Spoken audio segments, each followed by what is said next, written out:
So, it's now 2025. 25. Shut up! And yes, I am making another predictions video, and yes, I am doing this knowing full well about how last season ended. And yes, I am going to be doing this, but there are going to be restrictions to how I've done this before in the past, because unlike the previous years where I've done 17 predictions, this year I'm only doing 10. And I'll explain why it is later on in the video about why I'm only doing that many, but for now, here are my predictions for the 2025 NASCAR season. Prediction number 1, the Clash and Daytona. And to start off, we have the Clash at Bowman Gray Stadium.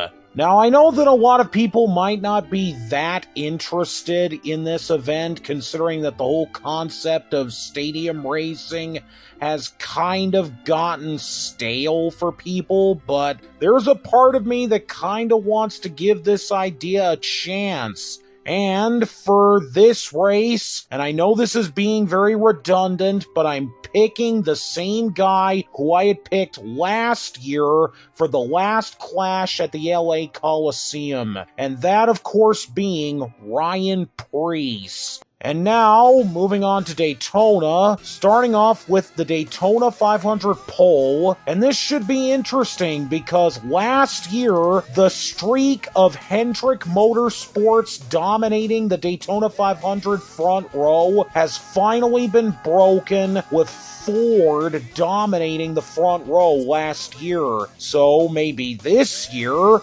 could this finally be the year that Toyota gets their first pole in the Daytona 500? And for that, my pick to win the Daytona 500 pole is going to be Christopher Bell.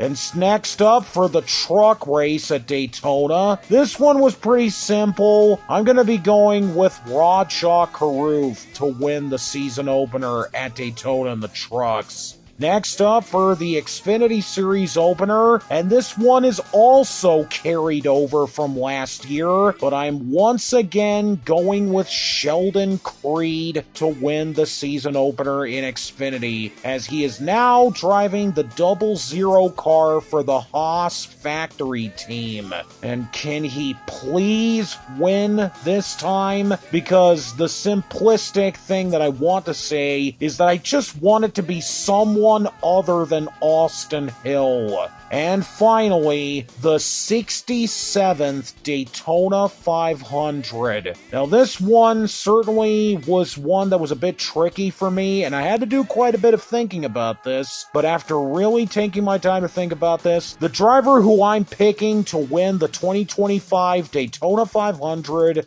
will be Chase Briscoe. That's right, I'm going with Chase Briscoe to win this year's Daytona 500.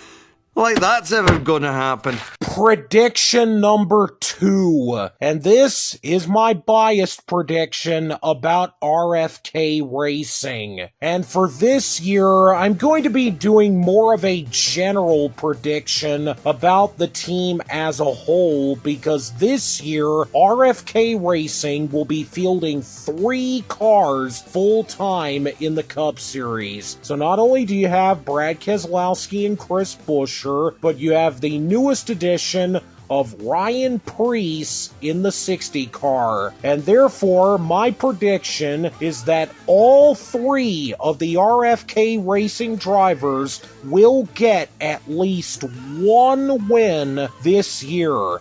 And yes, I do want to have the confidence that Ryan Preece could get his first win this year, because this is essentially the make or break season for Ryan Preece. If he doesn't win a race this year, then this might mark the end of his career, at least in the Cup Series. Prediction number 3. Kyle Larson's second attempt at the Indy Charlotte Double. And for this year, my prediction is that for the Indy 500, this year it will not be delayed by rain, and Larson will be able to get through that race, and he will finish in the top 10, and then he will be able to make it back to Charlotte on time for the start of that race, and he will finish in the top 10 in that race too. Prediction number 4. The Cup Series first-time winners. And this year, there's a pretty good-sized list of drivers to choose from who could get their first career win. The first driver of which that I'm going to be listing is Ty Dill. No, I meant to say Ty Gibbs, because I really do think that this year he is definitely very likely going to win a race in the Cup Series this year.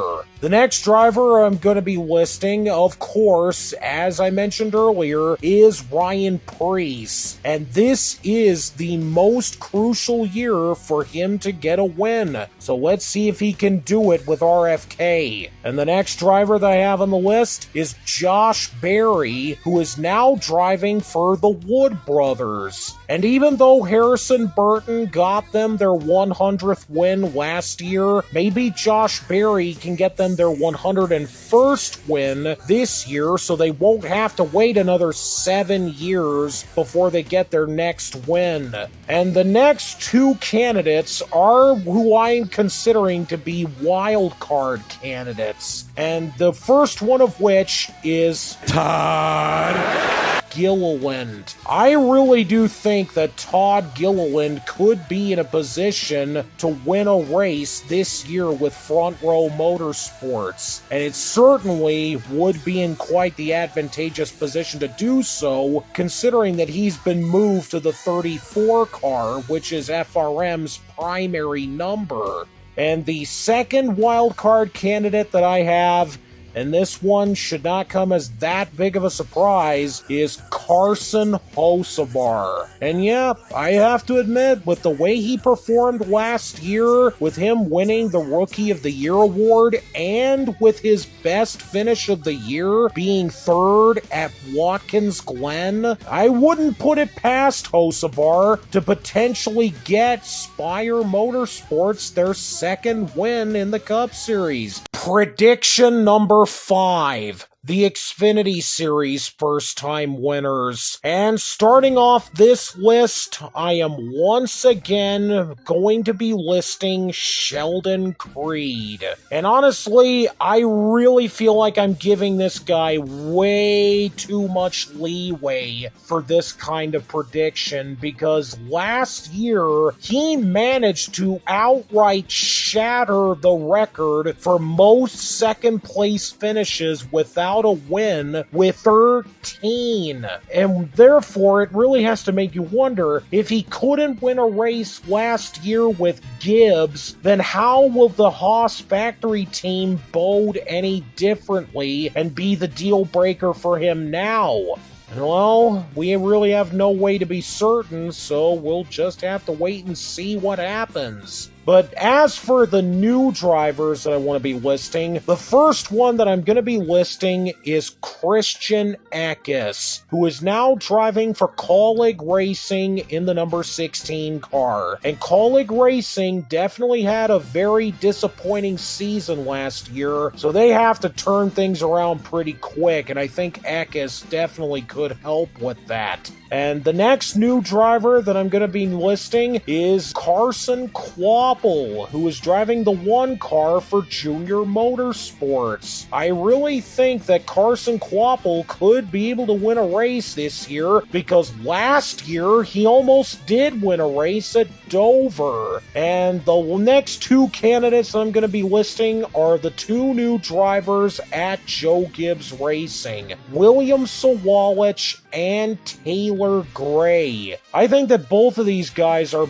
both very capable candidates who could both be able to get their first wins this year. Prediction number 6. The Truck Series first-time winners. And the first driver that I'm going to be listing is Daniel Hemrick, who is now back in the Truck Series full-time for the first time since 2016 in the number 19 truck. And I would like to see him get at least 1 win this year. The next driver that I'm going to be listing is Caden Honeycutt, who is now driving the number 45 truck for Nice Motorsports. And I have to admit, in the last 2 years when he was driving part-time for Nice, he was very close to getting a win, especially last year. So maybe this year he could potentially get that win. The next driver that I'm going to be listing is a new driver for Spire Motorsports, Andres Perez de Lara. And maybe he could become the second driver from Mexico to win in the Truck Series. The next driver that I'm going to be listing is Gio Ruggiero, who is the new driver for Tricon's number 17 truck. And he may be a bit of an unproven entity, but I'm willing to give this guy a chance. The next driver that I'm going to be listing is Connor Mosack, who is also driving for McAnally Hilgeman Racing in the number 81 truck. And I certainly would pick him because I think he might be able to get a win on one of the road courses. And the last driver that I'm going to be listing, and this is a bit of a big one, is Frankie Muniz. Yes, that Frankie Muniz. You're not the boss of me now. And yes, I know that he's driving for Rayum Brothers Racing, and they're not exactly the best team in the series, but let's be honest, when else am I going to have an opportunity to mention this guy's name? Prediction number 7. The third and most likely final Chicago street race. Now, for this time, my prediction is mainly going to be sticking to the Cup race for the Chicago street race weekend, and it's basically just that this year they will not have any rain near this city, and they will be able to get their full race in. And this will be the final year of the Chicago Street Race's contract.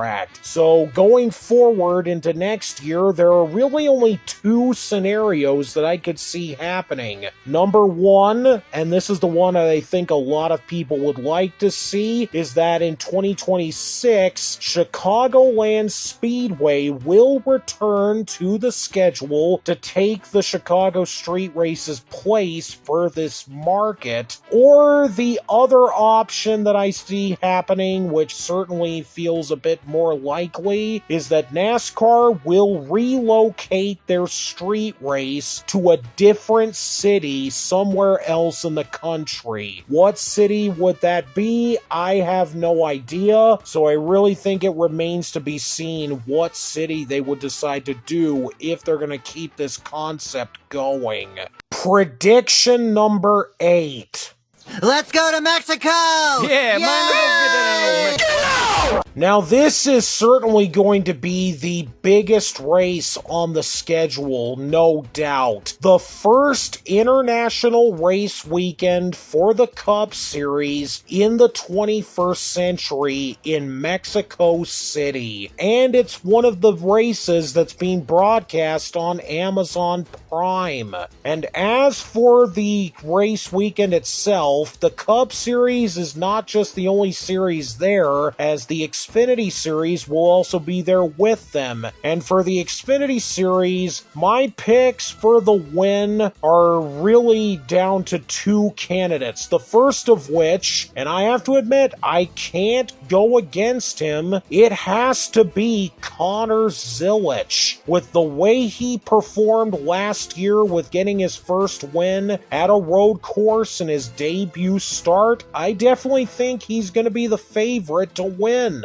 But my alternate winner is going to be Sam Mayer. And as for the Cup race, now this pick is definitely a little bit obvious, but I'm going to be going with Daniel Suarez to win the race in his home country. However, the alternate winner is actually going to be Suarez's teammate, Shane Van Gisbergen, who is going to be in Trackhouse's new number 88 car. Prediction number 9. The winners at the new tracks in the Xfinity Series. Now, aside from Mexico City, there are really only 2 other new tracks that have been added to the Xfinity Series schedule, and they are both tracks that are making returns to the series. The first one of which is Rockingham Speedway, which is back on the Xfinity Series schedule for the first time since 2004. And for that race, my primary pick to win is going to be Carson Kvapil. And as for the other new track on their schedule, that one is Worldwide Technology Raceway, which has now been added to their schedule for the first time since 2010. And for that race, I'm going to be going with Sheldon Creed to win that, considering that he does have a truck win there back in 2020, so maybe he can add an Xfinity Series win to his resume for that too. Prediction number 10. The winners at the new tracks in the Truck Series. And for the Truck Series, they have 4 new additions to their schedule. The first one, like the Xfinity Series, is also going to be Rockingham Speedway, which is back on the truck schedule for the first time since 2013. And for that race, I'm going to be going with Daniel Hemrick as the winner. The next new track on their schedule is a genuinely new addition, and that is Lime Rock Park, a road course in the state of Connecticut. And for that, I'm going to be going with Connor Mosack to win that. The next new addition to the schedule is Watkins Glen, which is actually making its return for the first time since it was added back to their schedule in 2021. And for that race, I decided to go with Gio Ruggiero to win that. And the last new addition to the Truck Series schedule is the Charlotte Roval. This one's definitely a bit more of a bizarre choice, but it's one that I definitely am somewhat fascinated by. And for this race, I think I'm gonna go with Corey Heim to win that. And that should just about do it for my predictions video this year. What? Were you expecting my Championship 4 or playoff roster predictions? Well, no. I'm not doing those this year. In fact, I won't be doing them ever again, because now that I'm aware of just how truly dysfunctional and outright manipulative this current points format is, I can no longer support it in any way, shape, or form. Why won't you love me, Dad? I'll be anything you want me to be. I want you to be dead! And while this isn't related to my predictions, I do want to comment on the current state of the lawsuit that 2311 and Front Row Motorsports are engaged in with NASCAR, because I do want to say that it is genuinely surprising that it managed to make it this far. Most other lawsuits would never have been able to get as much traction as this one has. But this one, I really think that if it does keep going, it could have some very serious ramifications in more ways than one. And we will know if this lawsuit is working if people within the sanctioning body start resigning. I know that doesn't sound like a guaranteed scenario. Granted, it's a slim chance, but a chance nonetheless that could end up happening. But either way, 2025 is definitely going to be a very pivotal year for NASCAR, and serious changes should definitely happen. No matter what side of the aisle you're on, it needs to happen, because people have been crying out about this for years, and this needs to be the year where those voices are heard.